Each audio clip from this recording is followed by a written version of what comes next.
Chapter 2 of The Voyages of Dr. Dolittle by Hugh Lofting. The Men of the Moving Land. From that time on, the Indians' treatment of us was very different. We were invited to their village for a feast to celebrate the recovery of the lost families, and after we had made a litter from saplings to carry the sick woman in, we all started off down the mountain.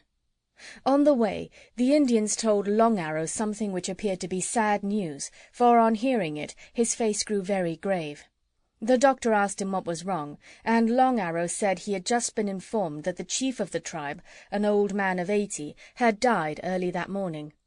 "That," Polynesia whispered in my ear, "must have been what they went back to the village for when the messenger fetched them from the beach, remember?" "What did he die of?" asked the doctor. "He died of cold," said Long Arrow. Indeed, now that the sun was setting, we were all shivering ourselves. "This is a serious thing," said the doctor to me.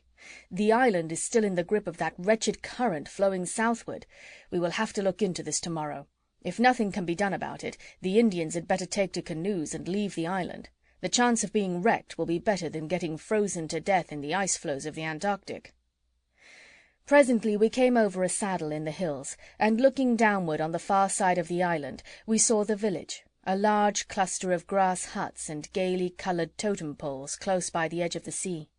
"How artistic," said the doctor. "Delightfully situated. What is the name of the village?" "Popsipetel," said Long Arrow. "That is the name also of the tribe. The word signifies in Indian tongue, the men of the moving land. There are two tribes of Indians on the island, the Popsipetels at this end, and the Bag-Jagderags at the other." "Which is the larger of the two peoples?" "The Bag-Jagderags by far. Their city covers 2 square leagues. But," added Long Arrow, a slight frown darkening his handsome face, "for me, I would rather have 1 Popsipetel than 100 Bag-Jagderags." The news of the rescue we had made had evidently gone ahead of us, for as we drew nearer to the village, we saw crowds of Indians streaming out to greet the friends and relatives whom they had never thought to see again. These good people, when they too were told how the rescue had been the work of the strange white visitor to their shores, all gathered round the doctor, shook him by the hands, patted him and hugged him.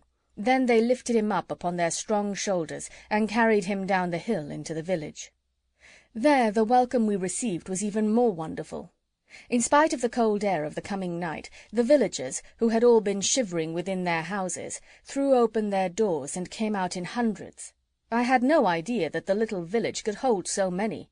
They thronged about us, smiling and nodding and waving their hands, and as the details of what we had done were recited by Long Arrow, they kept shouting strange singing noises, which we supposed were words of gratitude or praise. We were next escorted to a brand-new grass house, clean and sweet-smelling within, and informed that it was ours. 6 strong Indian boys were told off to be our servants.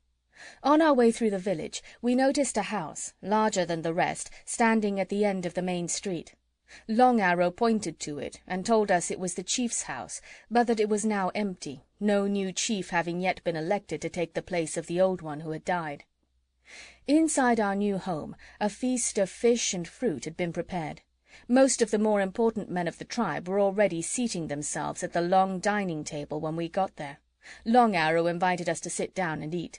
This we were glad enough to do, as we were all hungry, but we were both surprised and disappointed when we found that the fish had not been cooked. The Indians did not seem to think this extraordinary in the least, but went ahead gobbling the fish with much relish the way it was, raw. With many apologies, the doctor explained to Long Arrow that if they had no objection, we would prefer our fish cooked. Imagine our astonishment when we found that the great Long Arrow, so learned in the natural sciences, did not know what the word cooked meant. Polynesia, who was sitting on the bench between John Dolittle and myself, pulled the doctor by the sleeve. "I'll tell you what's wrong, Doctor," she whispered as he leant down to listen to her. "These people have no fires. They don't know how to make a fire. Look outside. It's almost dark, and there isn't a light showing in the whole village. This is a fireless people." End of Chapter 2.